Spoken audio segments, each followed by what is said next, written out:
എല്ലാവർക്കും നമസ്കാരം. സംസ്ഥാന സർക്കാരിൻ്റെ നിർദ്ദേശപ്രകാരം KSEB നടത്തുന്ന വലിയ ഒരു കൊള്ളയെക്കുറിച്ച് പറയാം. എല്ലാവർക്കിട്ടും കൊടുക്കുന്ന പണിയാണ്. ഈ മാസത്തെ ഒരു കറണ്ട് ബില്ല, ഈ മാസം വന്ന കറണ്ട് ബില്ല്, അതായത് 13/5/2004 വന്ന കറണ്ട് ബില്ല് വായിക്കാം.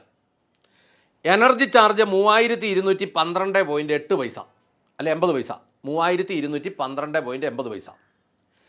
അതിൻ്റെ നികുതി 10%. ഈ എനർജി ചാർജിൻ്റെ 10% 321.28 പൈസ. ഫ്യൂവൽ സർചാർജ് FS എന്ന് എഴുതിയിട്ടുണ്ട് ബ്രാക്കറ്റിൽ, 45.18 പൈസ. ഫിക്സഡ് ചാർജ് 410 രൂപ. മീറ്റർ റെൻറ്റ് 30 രൂപ. മീറ്റർ റെൻറ്റിൻ്റെ GST ബ്രാക്കറ്റിൽ 18%, 5 രൂപ 40 പൈസ. പിന്നെ ഓട്ടോ റിക്കവറി FS 50 രൂപ 20 പൈസ. റൗണ്ട് ഓഫ് 14 പൈസ. അങ്ങനെ 4075 രൂപ. അടി താഴെ സർചാർജ് 17 രൂപ. എല്ലാം കൂടെ 4092 രൂപ. 4092 രൂപ. 4092 രൂപയ്ക്കകത്ത് 3212 രൂപ 80 പൈസയാണ് കറണ്ട് ഉപയോഗിച്ചതിൻ്റെ ചാർജ്. 2 മാസത്തെ കറണ്ട് ഉപയോഗിച്ചതിൻ്റെ ചാർജ്. അതിൻ്റെ നികുതി 321.28 പൈസ. പിന്നെ അതിൻ്റെ പുറത്ത് ഫ്യൂവൽ സർചാർജ് 45.18 എന്നതാണെന്ന് ദൈവത്തിനറിയാം. Fixed charge 410. Meter rent 30. ആ 30 രൂപയുടെ നക്കാപ്പിച്ച GST 5 രൂപ 40 പൈസ. അതിൻ്റെ താഴെ ഓട്ടോ റിക്കവറി FS 50 രൂപ 20 പൈസ. Round of 14. 4075 കൂട്ടി ഉണ്ടാക്കിയിട്ട് താഴെ സർചാർജ് ഒരു 17 രൂപയും കൂടെ. അപ്പോൾ മോളി സർചാർജ് വെച്ചത് എന്നാത്തിനാ? ഇനി ഈ മാസത്തെ ബില്ല്, ഇനി കഴിഞ്ഞ മാസത്തെ ബില്ലിൻ്റെ ഒരു കണക്ക് കാണിക്കാം. അത് 11/3/24 വന്നതാണ്. ഫിക്സഡ് ചാർജ് 400 രൂപ. മീറ്റർ റെൻറ്റ് 35.40 പൈസ. എനർജി ചാർജ് 2558.20 പൈസ. ഡ്യൂട്ടി 255.82 പൈസ. Fuel surcharge 42.84. Monthly fuel surcharge monthly fuel surcharge 47.6 രൂപ. പിന്നെ റൗണ്ട് ഓഫ് ഒരു 14 പൈസ. ബില്ല് എമൗണ്ട് 3340 രൂപ. വീണ്ടും ഒരു സർചാർജ് 14 രൂപ. ഈ സർചാർജ് എന്ന് പറഞ്ഞാൽ ഈ സാർമാർക്ക് കൊടുക്കാനുള്ള ചാർജാണോ? 3, 4, 5 പ്രാവശ്യമായിട്ട്. ഈ കറണ്ട് ബില്ലെന്ന് പറയുന്നത് ശരിക്കും പറഞ്ഞാൽ നേരത്തെയൊക്കെ 4 തരം ഉള്ളായിരുന്നു: domestic, commercial, industrial, agriculture. Domestic എന്ന് പറഞ്ഞാൽ വീടുകൾക്കുള്ളത്, കൊമേഴ്സ്യൽ എന്ന് പറഞ്ഞാൽ കടകൾക്കുള്ളത് അല്ലെങ്കിൽ അങ്ങനെയുള്ളത്, ഇൻഡസ്ട്രിയൽ എന്ന് പറഞ്ഞാൽ ഫാക്ടറികൾക്കുള്ളത്, അഗ്രികൾച്ചർ എന്ന് പറഞ്ഞാൽ കൃഷിക്കുള്ളത്. ഞാനിതിൻ്റെ വിവരം അറിയാൻ വേണ്ടിയിട്ട്, ഇതിൻ്റെ അവസ്ഥ എന്നറിയാൻ വേണ്ടിയിട്ട് ഞാൻ തമിഴ്നാട്ടിലെ ഒരു ബില്ലെടുത്തു. തമിഴ്നാട്ടിലെ ബില്ലെടുത്തപ്പോൾ ഇപ്പോൾ ഈ പറഞ്ഞതുപോലെ ഞാൻ ആദ്യം പറഞ്ഞത് 4 ബെഡ്റൂമുള്ള 2000 സ്ക്വയർ ഫീറ്റ് ഉള്ള ഒരു വീട്ടിലെ ബില്ലാണ്. ആ വീട്ടിൽ AC ഒന്നുമില്ല. എന്നാൽ 4 ബെഡ്റൂമിൽ AC ഉള്ള തമിഴ്നാട്ടിലെ ഒരു വീട്ടിലെ കറണ്ട് ബില്ലെടുത്തപ്പോൾ അവിടെ ഒരു മാസം വരുന്ന ഈ ഏറ്റവും മേലിൽ കൂടി ഇപ്പോൾ 4 AC കൂടി ഉള്ള വീട്ടിൽ വന്ന 1674 രൂപ. അതായത് ഏതാണ്ട് 3200 രൂപ. മറ്റേത് 4000 മിച്ചം പൈസ വരുമ്പോൾ 4092 രൂപ വരുന്ന സമയത്ത് 3200 രൂപയിൽ താഴെയുള്ള അവിടുത്തെ ബില്ല്.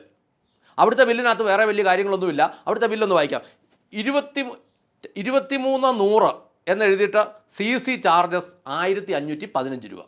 6223 BPSC 11.36. 6192 RC ചാർജസ് 125 രൂപ. SGST 11 രൂപ. CGST 11 രൂപ. റൗണ്ട് ഓഫ് ഒരു 14 പൈസ. എല്ലാം കൂടെ 1674 രൂപ. ഈ 1674 രൂപ നോക്കുമ്പം 159 രൂപയാണ് അവിടെ നികുതിയായിട്ട് എല്ലാം കൂടെ നമുക്ക് മനസ്സിലാകുന്നത്. ഞാനത് ഇവിടെ 2 മാസത്തെ കണക്ക് കൂട്ടി നോക്കിക്കഴിഞ്ഞപ്പോൾ അവിടുത്തേതും ഇവിടുത്തേതും കൂടി ആയിട്ട് നോക്കുമ്പോൾ ഇവിടെ ഏതാണ്ട് 2 മാസം കൊണ്ട് 879 രൂപയാണ് ഇതിനകത്ത് നികുതി മാത്രം മേടിക്കുന്നത്. ഈ ഒട്ടുക്കത്തെ നികുതി മേടിക്കുന്നത്. ഓരോ കള്ളത്തരം പറഞ്ഞങ്ങ് ഉണ്ടാക്കുക എന്ന് പറഞ്ഞു കഴിഞ്ഞാൽ സർചാർജ്, പിന്നെ സർചാർജ്, പിന്നെ അതിൻ്റെ പുറത്ത് റൗണ്ട് ഓഫ്, പിന്നെ അതിൻ്റെ പുറത്ത് കോപ്പ് കൊടുത്തക്കറം. ഈ പണ്ടാരം പിടിക്കാൻ ഇത് 10 പൈസയ്ക്ക് ഇത് ഉണ്ടാക്കുന്ന സാധനമാണ്. 10 പൈസക്ക് ഉണ്ടാക്കുന്ന സാധനം ഇത്. അതിൻ്റെ അവസാനം കറണ്ട് ബില്ല് എങ്ങനെയാണെന്ന് ഗൂഗിളിൽ സെർച്ച് ചെയ്താണ്ടല്ലോ, കർണാടകത്തിൽ സെർച്ച് ചെയ്ത് നോക്കിയാൽ 5 രൂപ 90 പൈസ യൂണിറ്റിന്.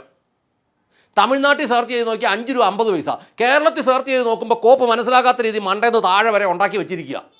0 മുതൽ 50 വരെ ഒരു റേറ്റ്, 50 മുതൽ 101 വരെ ഒരു റേറ്റ്. കേരളത്തിൽ എഴുതി വെച്ചേക്കുന്ന 50 വരെ ചാർജ് ഇല്ല, 50 മുതൽ 100 വരെ 4 രൂപ 5 പൈസ, 101 മുതൽ 150 വരെ 5 രൂപ 10 പൈസ, 151 മുതൽ 200 വരെ 6 രൂപ 95 പൈസ, 201 മുതൽ 250 വരെ 8 രൂപ 20 പൈസ. വേറെ ഏതാണ്ട് ഒരു പണ്ടാരം എഴുതിയിട്ട് 8 രൂപ 80 പൈസ. അതായത് ഇത് നോക്കിയാൽ ഒരു മനുഷ്യനും ഒന്നും മനസ്സിലാകുകയില്ല. ഇത് ഡൊമസ്റ്റിക്കിൻ്റെ. കൊമേഴ്സിൻ്റെ നോക്കിയാൽ തമിഴ്നാട്ടിലും കർണാടകത്തിലും നോക്കുമ്പോൾ അവിടെ കൃത്യമായി ചാർജ് എഴുതി വെച്ചിട്ടുണ്ട്. നമുക്ക് ഒരു ഇതുമില്ല, ഗൂഗിൾ സെർച്ച് ചെയ്ത് നോക്കിയേ. കാരണം അതിനകത്ത് വിളവത്തരം ഒന്നുമില്ല. ഇവിടെ വിളവത്തരം മാത്രമേ ഉള്ളൂ. കറണ്ട് എടുക്കുമ്പോൾ മീറ്റർ കാശ് കെട്ടിവെക്കണം. കണക്ഷൻ എടുക്കുമ്പോൾ നമ്മൾ മെയിൻ സ്വിച്ച് സകല സാധനവും വീട്ടുകാരനാണ് വെക്കുന്നത്. വീട്ടുകാരൻ വെച്ചിട്ട് മീറ്റർ കാശ് വീട്ടുകാരനാണ് കൊടുക്കുന്നത്. അത് കഴിഞ്ഞ് പിന്നെ വീട്ടുകാരൻ്റെ മീറ്ററിന് പിന്നെ എന്തിനാ ഇത് കൂട്ടുക, അതിന് വാടക, പിന്നെ ഫിക്സഡ് ചാർജ് എന്നാ കോപ്പിനാ. സത്യം പറഞ്ഞാൽ മലയാളിയുടെ ഒരു തലവിധി കുറേ ഉദ്യോഗസ്ഥന്മാരുടെ വായിലോട്ട് കയറ്റാൻ വേണ്ടിയിട്ട് മനുഷ്യനെ കൊള്ളയടിക്കുന്നതിന് ഒരു പരിധിയില്ലേ. ഈ തമിഴ്നാട്ടിലെയും കർണാടകത്തിലെയും ബില്ലെടുത്ത് വെച്ച് നോക്കുമ്പോഴാണ് ഇവിടെ കാണിക്കുന്ന കൊള്ളരുതായിയുടെ അർത്ഥം മനസ്സിലാകുന്നത്. ഇഷ്ടംപോലെ വെള്ളം, ഇഷ്ടംപോലെ ഡാമുകൾ, ഇത് മുഴുവൻ ഇവിടെ ഉണ്ടായിട്ട് ഈ കൊള്ള നിങ്ങളുടെ വീട്ടിൽ വരുന്ന ബില്ലുകൾ നിങ്ങളൊന്ന് നോക്കിക്കേ. ഇവന്മാർ എഴുതി വെച്ചേക്കുന്നത് ഫിക്സഡ് ചാർജ് 410. എന്നാത്തിനുള്ള ചാർജാണ് ഇത്? ഇതുപോലെ തന്നെ ഉണ്ടല്ലോ ഈ കർണാടകത്തിൽ അവിടുത്തെ ആളുകളെ വിളിച്ചിട്ട് അവരോട് പഠിക്കുമ്പോൾ അവർ പറയുന്നു, കഴിഞ്ഞ 6 മാസം അവർക്ക് വന്നുകൊണ്ടിരുന്ന യൂണിറ്റ് എത്രയാണോ അത് കണക്ക് കൂട്ടിയിട്ട് അത് 200 യൂണിറ്റ് താഴെയാണെങ്കിൽ അത്രയും യൂണിറ്റ് എല്ലാ മാസവും മുന്നോട്ട് കറണ്ടിന് ഫ്രീ പൈസ കൊടുക്കണ്ട. ഉദാഹരണം, കഴിഞ്ഞ 6 മാസം ഒരാൾ 175 യൂണിറ്റ് വെച്ചാൽ എടുത്തുകൊണ്ടിരുന്നെങ്കിൽ മുന്നോട്ട് വരുന്ന ബില്ലിനകത്തുനിന്ന് 175ൻ്റെ പൈസ അവർ കൊടുക്കണ്ട. അത് കുറച്ചിട്ട് ബാക്കി വരുന്നതിന് കൊടുത്താൽ മതി. എൻ്റെ ഒരു സ്നേഹിതൻ ചെറുപുഴ താമസിക്കുന്നുണ്ട്. അയാൾക്ക് അവിടെ ഒരു വീടും 1-2 പണിക്കാർ താമസിക്കുന്ന ക്വാർട്ടേഴ്സും ഒക്കെ ഉണ്ട്. അങ്ങേർക്ക് കൂർഗിലും ഒരെണ്ണമുണ്ട്. പുള്ളി പറഞ്ഞ് ഈ ചെറുപുഴയിലുള്ള ഇതിന് വരുന്നതിൻ്റെ 10 ഇരട്ടിയൊക്കെയാണ്, അല്ല ഈ കൂർഗിലുള്ളതിന് വരുന്നതിൻ്റെ 10 ഇരട്ടിയൊക്കെയാണ് ചെറുപുഴയിലുള്ളതിന് വരുന്നത്. പറ്റുമെങ്കിൽ ഇവിടുന്ന് താമസം പോകാനിരിക്കുക എന്ന് പറഞ്ഞു. എങ്ങനെയാണ് ഈ കേരളത്തിൽ നിന്ന് ആൾക്കാർ പോകാതിരിക്കുന്നത്?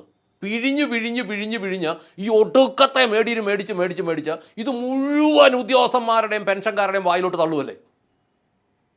ഇത് മുഴുവൻ രാഷ്ട്രീയക്കാരുടെ പരിപാടി.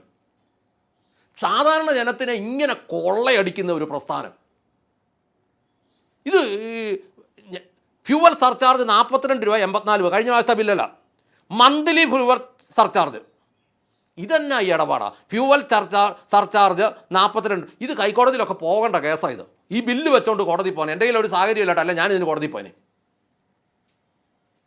അതിൻ്റെ കൂട്ടത്തിൽ ഏറ്റവും താഴെ വീണ്ടും ഒരു സർചാർജ്. കഴിഞ്ഞ മാസത്തെ കറണ്ട് ഈ 11/3 വന്ന കറണ്ട് ബില്ലിനകത്ത് ഡ്യൂട്ടി എന്ന് പറഞ്ഞാൽ അത് നികുതിയാണ് 255.82 കൊണ്ട ഒടുക്കത്തെ തീറ്റ തിന്നട്ടെ ഇവന്മാർ. അതിൻ്റെ പുറത്ത് ഫ്യൂവൽ സർചാർജ് 42.84, പിന്നെ മന്ത്ലി സർചാർജ് 47.6, എന്നിട്ട് ഏറ്റവും താഴെ പിന്നെ ഒരു സർചാർജ്. ഇത് എന്തൊരു സർചാർജാണ് ഇത്? ഇതിപ്പോൾ മനുഷ്യൻ്റെ ശരീരത്ത് ഒരുവിധ തൂക്കമുള്ള മനുഷ്യനൊക്കെ 50-60 കിലോ കാണും. ഇനിയിപ്പോൾ ഈ തൂക്കത്തിന് നോക്കി അതിനൂടെ സർചാർജ് ഇടുവന്മാർ. ദയവ് ചെയ്ത് ഗവൺമെൻറ്റിനോട് പറയട്ടെ, ഇങ്ങനെ കുറേച്ച കൊല്ലാതെ നിങ്ങളുടെ ഈ പോലീസ് ഉണ്ടല്ലോ, പോലീസിൻ്റെ തോക്കും ഉണ്ടല്ലോ, ദയവ് ചെയ്ത് കുറേ എണ്ണത്തിനെ വെടിവെച്ച് കൊന്ന് ആ ഇറച്ചി വിറ്റെങ്കിലും നിങ്ങളുടെ ബുദ്ധിമുട്ട് തീരട്ടെ. ആ രീതി ചെയ്യണം എന്ന് അങ്ങനെയെങ്കിലും ഈ സമൂഹത്തിൽ നിന്ന് രക്ഷപ്പെട്ടു പോകാൻ സഹായിക്കണം എന്ന് അപേക്ഷിച്ചുകൊണ്ട് നിർത്തുന്നു. നന്ദി, നമസ്കാരം.